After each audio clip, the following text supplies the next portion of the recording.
नमस्कार। सबसे पहले मैरी क्रिसमस।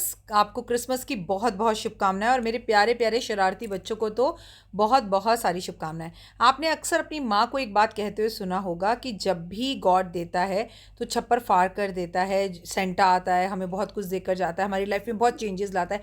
लेकिन आखिर ये भगवान छप्पर फाड़ कर देता कैसे है, कब है और उसके लिए हमारे को क्या रूल्स फॉलो करने पड़ते हैं? तो कहानी को अंत तक ज़रूर सुने। और बहुत मज़ेदार कहानी है। रामू एक बहुत गरीब किसान था और गांव में रहता था। एक दिन रात को उसे मल मूत्र त्यागना था। आपको पता है पहले टाइम में जब वॉशरूम जाना पड़ता था तो वॉशरूम नहीं होते थे, बाथरूम के लिए लोग खेतों में जाते थे। तो रात को वो खेतों में जा रहा था, वॉशरूम मतलब वॉश होकर फ्रेश होकर हल्का होकर जब वो घर वापस लौट रहा था तो उसका पैर टकराया और उसके पैर से खून निकलने लगा। वहाँ पर जो खेत काटने के बाद छोटे छोटे पीसेस बच जाते हैं ना, उससे उसके पैर में दर्द चोट लगी। उसने सोचा जब मुझे इतनी चोट लगी है तो किसी और को भी लग सकती है, किसी और को भी लग सकती है, किसी और का भी नुकसान होगा, तो मुझे इसे हटा देना चाहिए। जैसे ही वो उसे उठाने लगा, निकालने लगा, तो उसने महसूस किया कि उसके नीचे कुछ है। उसने देखा उसके नीचे 5 घड़े हैं और वो अशर्फियों से भरे हुए हैं। तो उसने सोचा मेरे को लालच नहीं करना चाहिए, अगर राम जी ने मेरे को ये दिए हैं तो इन्हें राम जी मेरे घर तक भी खुद पहुँचाएंगे, मुझे इन्हें छूना नहीं चाहिए। ये सोचकर वो ये छोड़कर अपने घर चला गया। घर जाकर उसने अपनी बीवी को आधी रात को सारी बात बताई। बीवी ने उसके पैर में चोट पर मलहम लगाई। बीवी ने कहा आपने बिल्कुल सही किया, भगवान ने अगर हमारी किस्मत में देना होगा हमें दे देंगे। और पत्नी उससे भी ज़्यादा भोली थी। सुबह कुएं से पानी लाते वक्त पत्नी ने ये बात अपनी पड़ोसन को बता दी।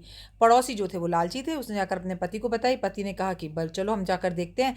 वो जब वहाँ गए तो उन्होंने उनके पैर में भी चोट लगी, लेकिन उन्होंने किसी भी और टुकड़े को हटाकर साइड करने की कोशिश नहीं करी कि इससे किसी और का भला कर दे।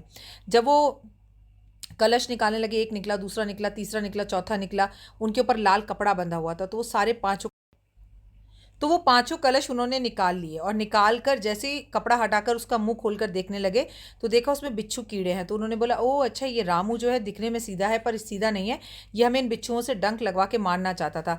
वापस सारे कपड़ों जो कलश थे उनके ऊपर कपड़े बांध दिए और जाकर रामू के घर की छत पर से, जो कि छप्पर की बनी हुई थी, उनके घर के ऊपर फेंक दिए। तो रामू और उसकी पत्नी आराम से सो रहे थे।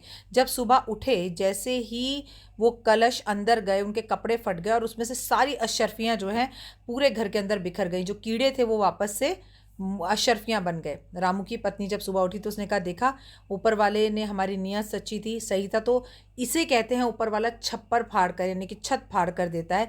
नीयत अच्छी हो, किसी की मदद करने की इच्छा हो तो बिलीव इन कर्मा होता है। आप ही के कर्म आपके आगे आते हैं। इसलिए दोस्तों, कल किसी का सेंटा बनो, कल किसी की मदद करो, किसी के सपने पूरे करो, किसी के काम आओ।